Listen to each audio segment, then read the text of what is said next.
रामभक्तांची प्राणप्रतिष्ठापना आज दुपारी राम मंदिरामध्ये झालेली आहे। पंतप्रधान नरेंद्र मोदी यांच्या हस्ते ही प्राणप्रतिष्ठापना झाली आहे। खरं तर गेल्या कित्येक वर्षापासून ही इच्छा होती, ती इच्छा खरं तर पूर्ण होताना बघायला मिळते। आपण सध्या राम मंदिरामध्ये आहोत आणि हा राम मंदिरातील 8वा भाग जो आहे तुम्हाला सांगतो प्रेक्षकांसाठी दाखवतोय।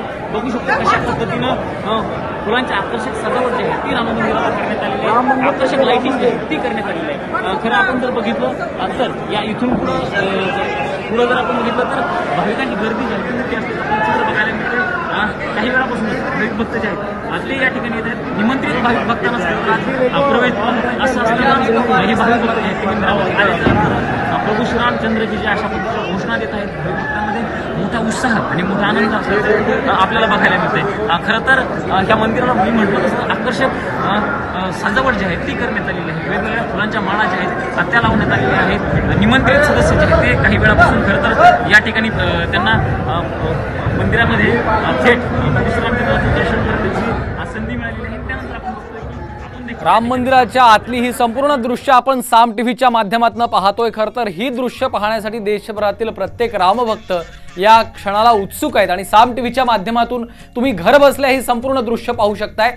आपण पाहतोय राम मंदिरातली ही खास दृश्य आहेत। या पद्धतीनं फुलांची अशी सुंदर अशी आरास करण्यात आलेली आहे। हजारो टन फुलांचा, लाखो टन फुलांचा या ठिकाणी वापर केलाय आणि हे संपूर्ण मंदिर सजवण्यात आलेलं आहे। रामलल्ला यांच्या आगमनासाठी, त्यांच्या स्वागतासाठी अशा पद्धतीनं राम मंदिर सजवण्यात आलेलं होतं आणि आता आपण पाहतोय राम भक्तांची देखील मोठी गर्दी या संपूर्ण मंदिर परिसरामध्ये देखील आपल्याला पाहायला मिळते। आणि हे मंदिर नेमकं कसं आहे, प्रभू श्रीरामचंद्र यांचं दर्शन घेण्यासाठी देखील आपण पाहतोय मोठ्या संख्येनं रामभक्त या ठिकाणी मंदिरामध्ये आलेले आहेत आणि साम टीव्हीच्या माध्यमातून तुम्ही घर बसल्या हे संपूर्ण मंदिर पाहू शकता। आपण पाहतोय मंदिराच्या भिंतींवर देखील विविध मूर्ती साकारलेल्या आहेत।